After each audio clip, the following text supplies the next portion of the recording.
Yo, we are joined in here by a special guest right now. I was already recording, but I happened to see him walking down on the sidewalk. Mr.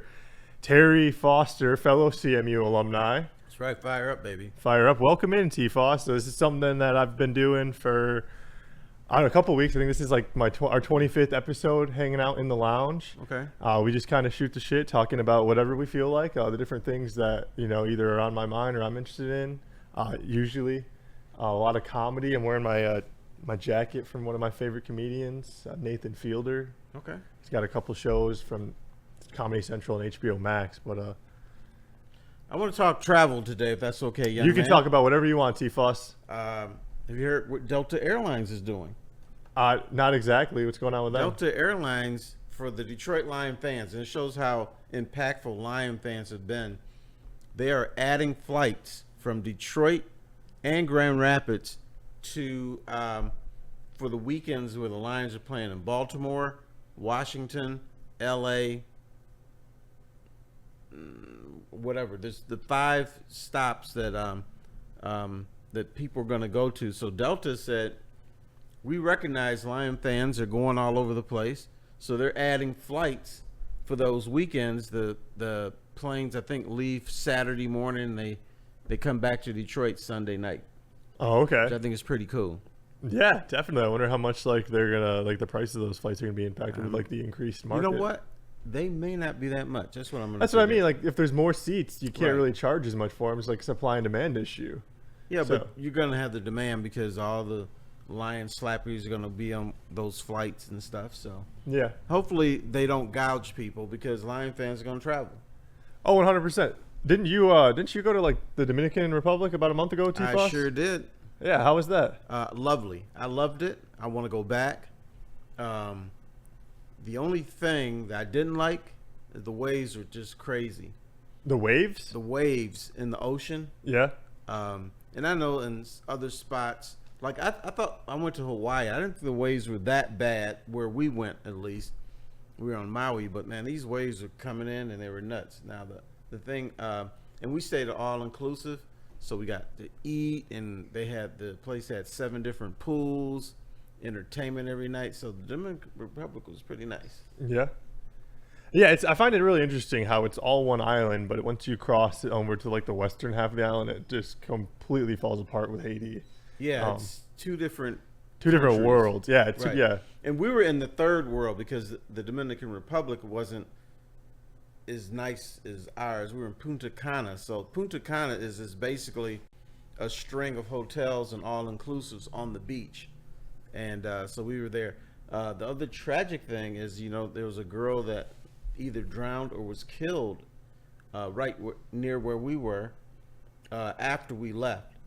Oh, wow. Yeah, so it was big national news. So that was a tragic thing, and people were wondering if she drowned. No, somebody killed her, because if she drowned, her body would have been washed up, because those waves are nuts. Yeah. Anything that's out there is coming back. Were they like someone on vacation, like an American tourist? Or? Yeah, it was a young girl. She's like in the early 20s. She was with her friends and young people. Here's a lesson: don't leave your friends by themselves. So they were out till 4 a.m, and there was some guy that liked her and stuff, and then she never came back. Yeah.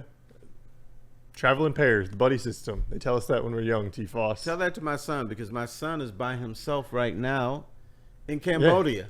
Oh, whoa. Right. Even for, I know some like men don't necessarily have to worry quite as much as like young women do being alone in the world, but still, nonetheless, traveling in a foreign country, especially if you don't speak the language necessarily, like definitely got to be careful. Yeah, he doesn't speak. Was it Kama or Kaman or Kamana or something like that? I don't remember. I'm not sure what the language of Cambodia is, but It's Kama or something stupid like that. I mean, not stupid, but something Yeah. different.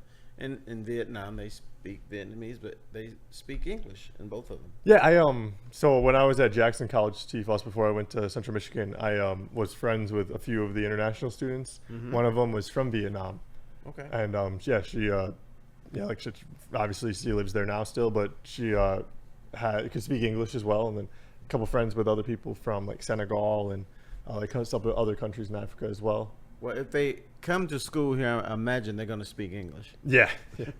if they want to pass their classes. Yeah. But my daughter, she went to Stanford, and one of the international students was her friend. She was from China. Her dad owned a pharmaceutical company, so they were really rich. And one night, Celine noticed this girl's stuff was in the courtyard, and the girl was sitting on her couches and stuff like that. What they found out is that she was one of those students that was trying to get into one of these real good American schools, but she didn't have the qualifications to get in. And so they kicked her out of school and just dumped her stuff there. Whoa, like she just got like evicted more or less? Yeah, pretty much evicted. That's insane. Yeah, and some of these kids, they were trying to pretend that they were athletes. Like they would put them on the sailing team even though they didn't know how to sail, or they're on the rowing team even though they didn't know how to row. And so that's how they were getting to these schools as athletes. How are they able to like kind of sneak their way on there at first? With like just like with like the money that they have, or? Well, the way they snuck in at first is you're pretending to be an athlete. Okay. So an athlete, the rules are relaxed a little bit. And then this family thought they could get their daughter in because they donated money to have this building built. And that's not the way it works at Stanford. That would work here, but they got so much money that just, they're like, no, you have to have certain grades and certain stuff. So Celine felt real bad for her, and I said, girl, even though she got kicked out of Stanford, she's gonna have a better life than you. That's fair. They're billionaires. Yeah. Yeah. So That's, yeah, I mean, yeah, and they're in Palo Alto too. That's like right in the thick of like Silicon Valley and all of that too. So like they're definitely gonna have like their, you know, Right. they don't need to like bend their standards to anybody else. No. You know, regardless of who it is. So, but where else have you been, T-Foss, like traveling wise? well, I covered the NBA for a number of years, so I've been to every major city in the United States. But you want some out of the country stuff? Wherever. I mean, some of your favorite places or least favorite places. I tell you what was really cool. I was in. I went to Nice, in Oh, in south of France? France, right? Yeah. And at the time, when I was with Central Michigan, I had this campaign. I was making fun of these manufacturers who made jeans, and their whole thing is they would just have tags put on your ass and stuff, and they would just, back in the day, they had like Jordache, and there's a whole bunch of jean companies. So I started Terry Foster Jeans. Okay. And so I was walking from the beach, which, by the way, you don't have to wear clothes. I was walking from the beach to the hotel, and there was a girl in front of me, and I looked down at her ass. Not that I was checking her out, but I just happened to look down. She had on the Terry Foster patch in Nice, France. That was No way. nuts, right? So I was like, oh, my God. And I said, you've got my jeans on. And she looked around and started screaming, and said, I can't believe this is happening all the way here in France. That's insane. It was very insane. We'll have to try to find that online or something like that. The Terry Foster jeans patch. That's pretty cool. Do you know how many were sold? They weren't sold. We gave them away. Oh, at okay. The newspaper. There was about 150. Still, that's pretty. Yep. That's nice. Do you have any pictures of them? Huh? Do you have a picture of what it looks like or anything? I did. I don't know if I have it on my phone, but yeah, I did. Yeah. They're just little labels. They were cheap Yeah.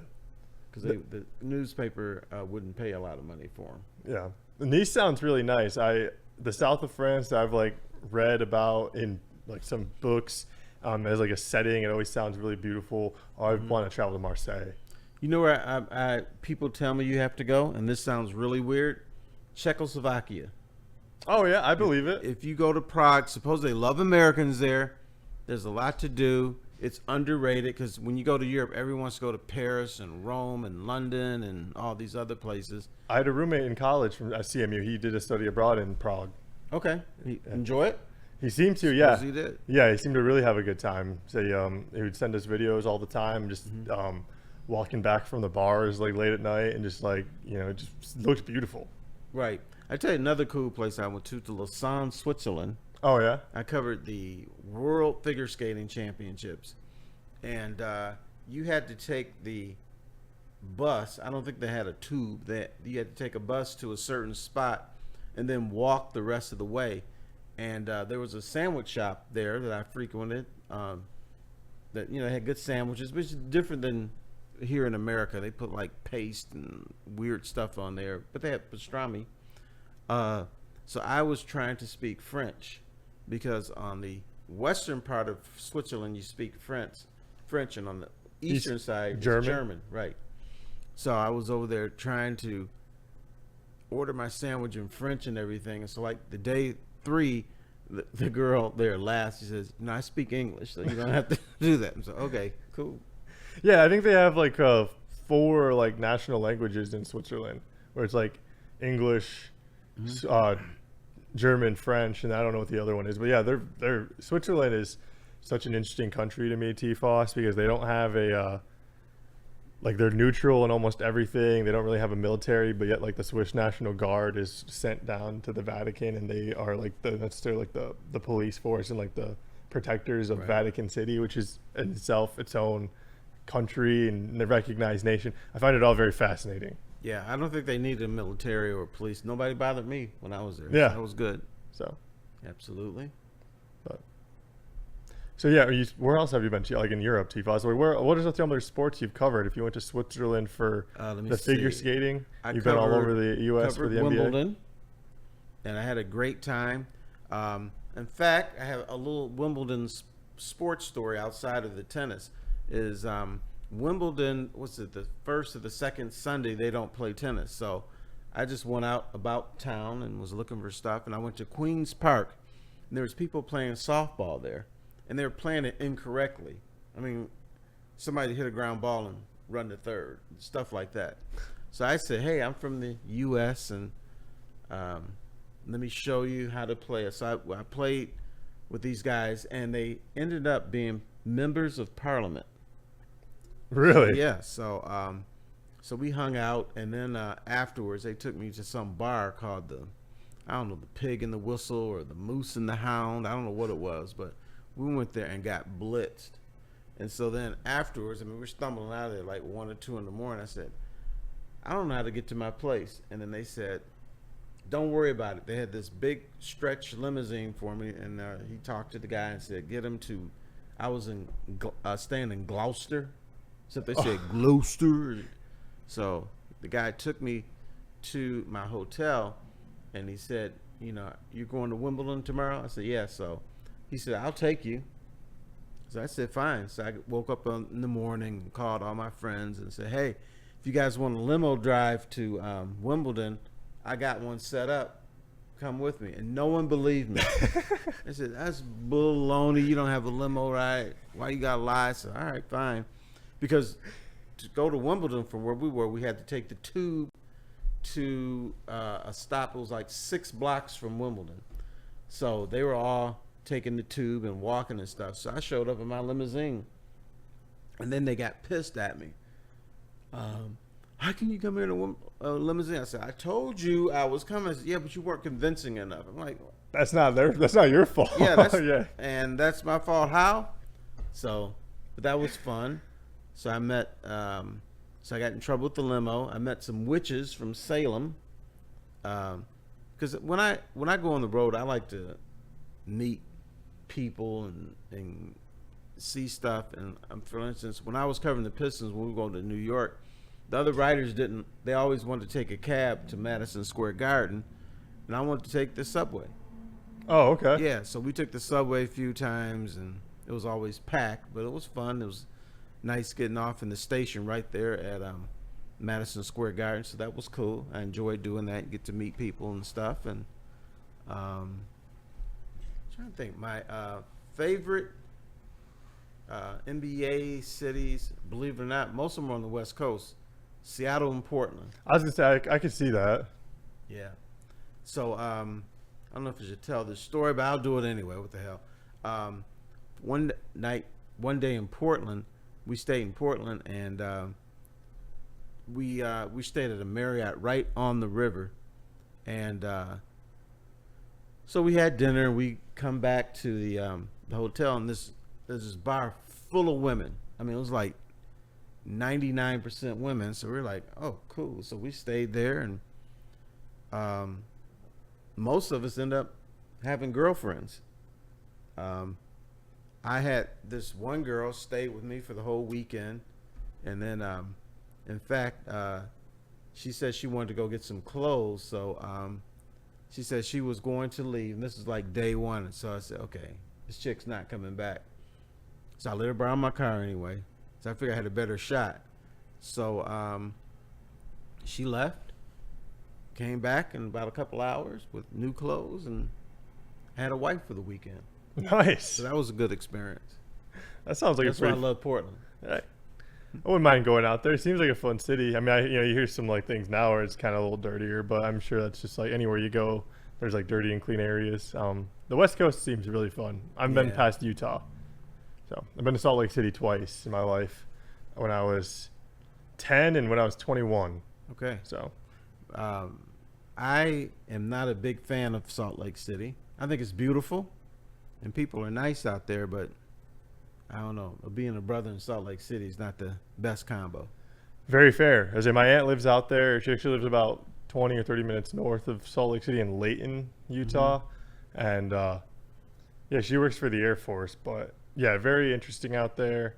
We had my first legal beverage, like alcoholic beverage, in Park City, Utah. How in the hell do you have your first drink in Utah, dude? That's weird. My aunt flew me out for my birthday. So my cousin, her daughter, her birthday's the day before mine. We're about 5 years apart. So she turned. Don't even drink out there. I mean, I don't really drink as like that much, and by myself, T-Voss, like even just going out, I'm not a huge drinker, but I'll have a couple. But I mean, the thing about Utah, you can drink like 50 beers and not get drunk. yeah, I mean, They you have can't even 3-2 buy beer. you can't even like buy beer after like 8 o'clock or like liquor and stuff like that. It's like a small window of time where like you can like purchase your. You know your, what place used to have that?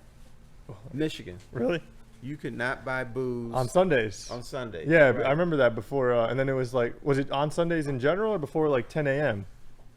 You couldn't. I forget the time, but you couldn't buy or like before noon? Yeah, you couldn't Yeah, buy I remember anything. that, T-Foss, because I got an aunt and uncle, T-Foss, who like their beer.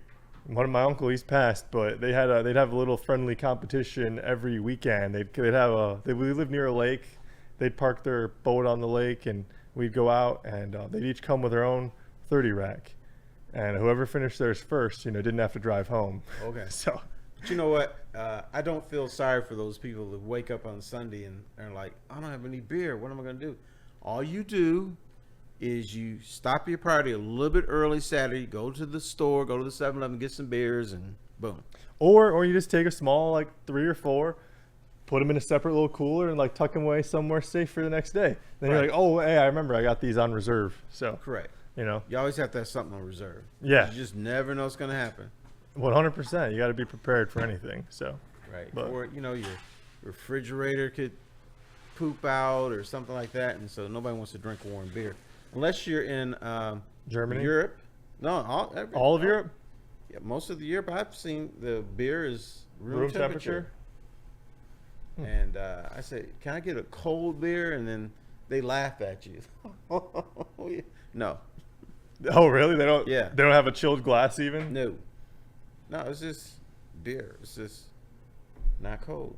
Interesting. I wonder. Now, there's a place here that brags about their beer being like 29 degrees, and that's cold, but not over there. Does it taste the same? It tastes the same, but it's that when a cold beer, it's just like, it's better to me. It's like that shock value. And The refreshingness. it's crisp. How Yeah. about crisp? Just I use the word agree with you. crisp. I'm not like. I know what you're talking about. I don't mind like a room temperature water. Like if it's just like, I don't have to put all like That's a case water. of. We're Yeah. talking beer. Well, yeah, but I'm just saying like, if I just have a case of water in my apartment or in the kitchen, like I don't have to put it in the fridge. But on a hot summer day, that cold water, like you said, it just refreshes you in a different type of way. So. Right. So when you go to Europe, get that warm beer. It's not even warm. It's just room temperature. It's just weird.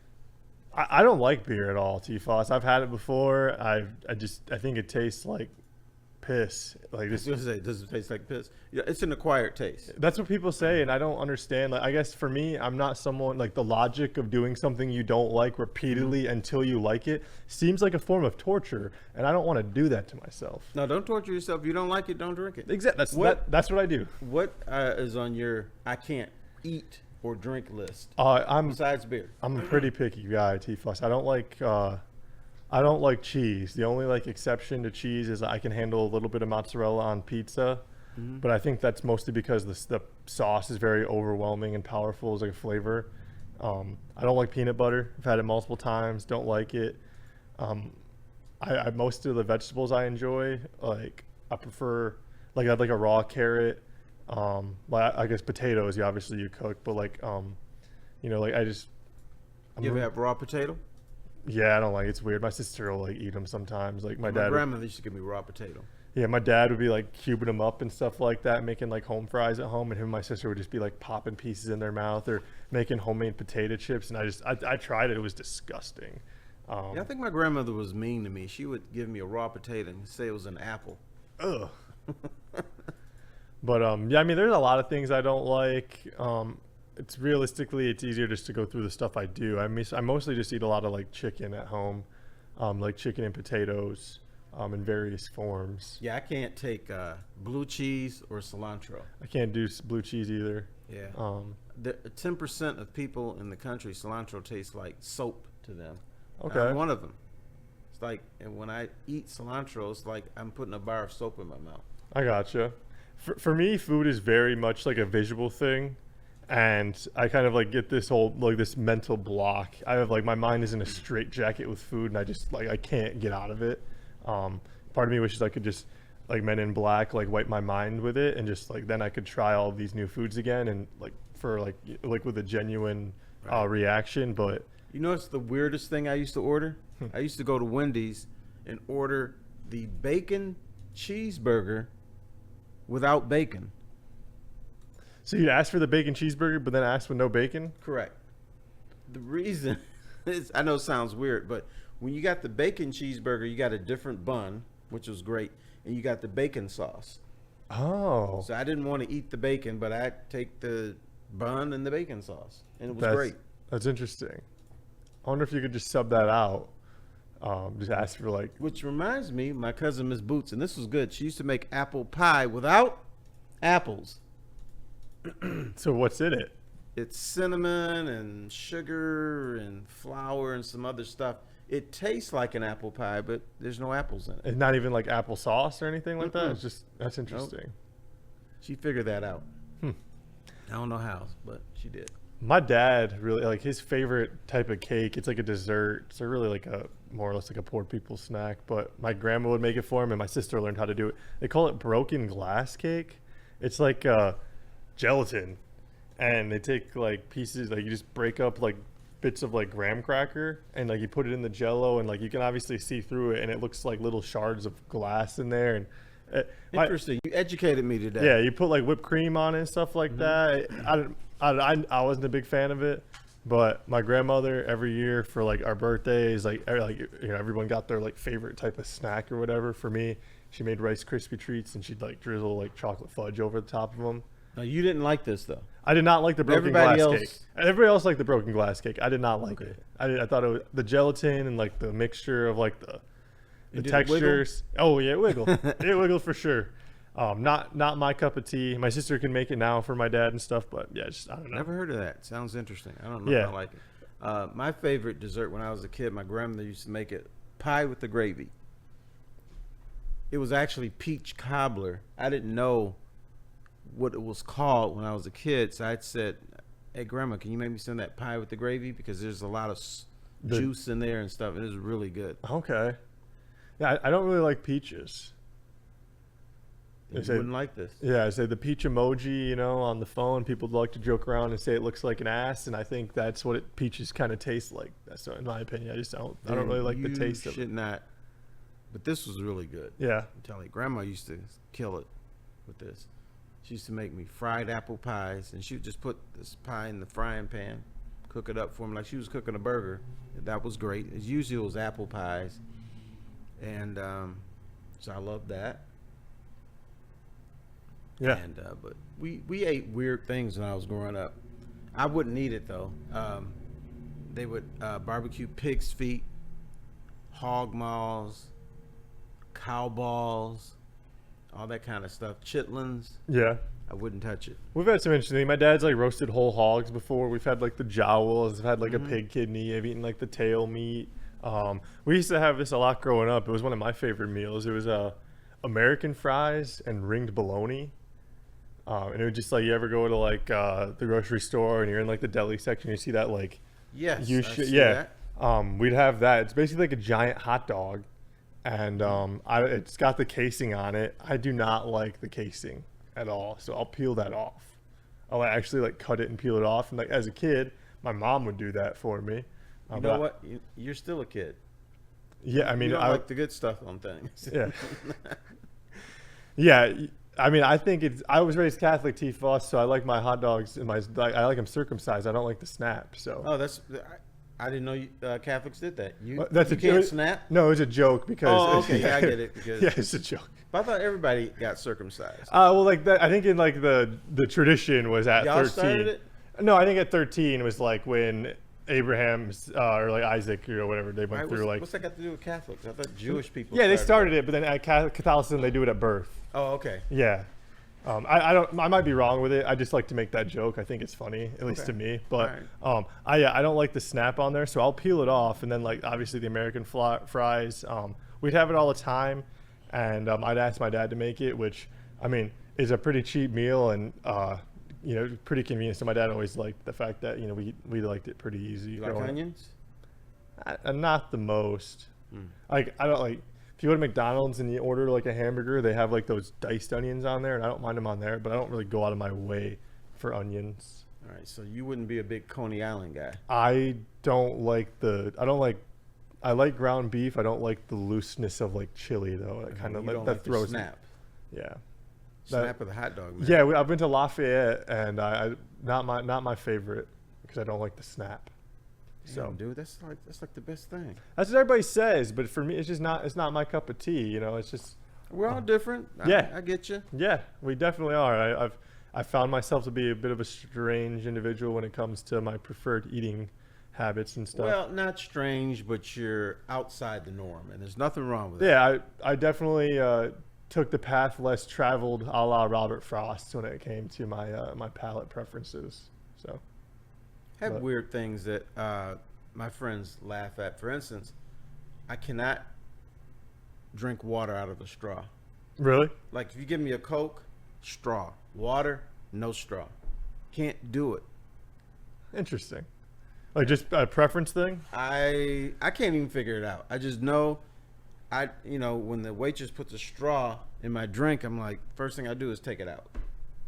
Oh, you don't even like put it off to the side or anything. You have to just completely remove it from Right, because I got to do like this. No straw, bro. So do you chug your water then? No, I just drink it normal, but no straw. That's interesting. Does it have to do with anything like maybe the carbonation or the lack of in like the That's water? probably it. I never really thought about it. I just know that take that damn straw out my water. Because I can see like there's a difference between like with the straw, you can kind of get it past like your teeth and stuff like that, but like might be a little bit of like that tingly fizz on like your Right. lips and stuff. So I don't know. Maybe that's it. Like nobody drinks beer with a straw, You're right. Yeah. and you wouldn't do that. But But I used to be a bartender when I was young, and there was this guy that used to come in, and he was really weird. He would order, and we always had the long neck bottles. Mm-hmm. He would take his bottle and he would drink it like a baby would drink their milk out of a baby bottle. He would grab it with two hands and go like this. would he chug the whole thing though? No, he wouldn't. It was Or just slowly sip on it? slowly sip on it, but he had to have both hands on it. It was like a baby bottle. That's funny. Almost like he's like playing like the clarinet or something like that. Yeah, sort of like that. That's funny. Where were you a bartender at T-Foss? Lindell AC. It was old. It was called America's First Sports Bar. Okay. It was downtown Detroit, and I got to serve some pretty famous people. Like the Tigers would come in, and the opposing teams from baseball and basketball would come in there after the game sometimes. But then things changed. They really didn't come in because at the time you didn't fly out right after the game. Now you fly right on out. Yeah. And baseball teams would stay here for 3 or 4 days, so they're more likely to come in there. Yeah. I remember I got to serve some Lindell burgers to Andre the Giant. Oh yeah. Yeah, And our burgers were huge. They were a third of a pound and a big bun, and then you stack it up. They look like White Castles in his hands. His hands were so large. Oh, like the sliders. Mm-hmm. That's pretty sweet. But the burgers were big. They were like this, and he'd pick them up and. Cool. Yeah, I hear stories about him. He's just such a large individual. But that's pretty cool, T-Foss. I worked at the cabin in Mount Pleasant, but never really behind the bar. Okay. I was a bar back for a couple shifts, but I got in trouble at the cabin. yeah. Well, actually, I bitched at the cabin. I went back in my adult years and I ordered a bourbon. They didn't serve bourbon. No. I'm like, dudes, how can you not serve bourbon in a bar? I said, well, the kids here, blah, blah, blah. I said, you don't have professors that go to school here? So, anyway, I went back a few years later and I noticed they had bourbon. So I said to the bartender, I said, oh, you guys got some bourbon. It's some pretty good bourbon. And she said, yeah, some old fart bitched about us not having bourbon. So then the boss, I said, oh, shit, I'm the old fart. You're out here making changes in the world, Right. T-Foss. Yeah. Hey, be the change you want to see in the world. So, but hey, I think that might be a good place to wrap up. I know the guys are kind of filing in and they're got to get started off with the wake up order. How But often hey, you do this? Monday, Wednesday, Thursday, Friday, we do Fast and Loose with JB Smooth and Chase Elliott Amley on Tuesdays, and we might be doing it on Thursdays. But if you're gonna be back on Friday, T-Foss, feel free I'll to be come. back Friday. Let me know if you want me. I'm here. Every time, T-Foss, I can have you. Happy to have you. So appreciate Okay, it, beautiful. sir. Had a good time. All right, brother man. Appreciate it. We'll see you alligators later.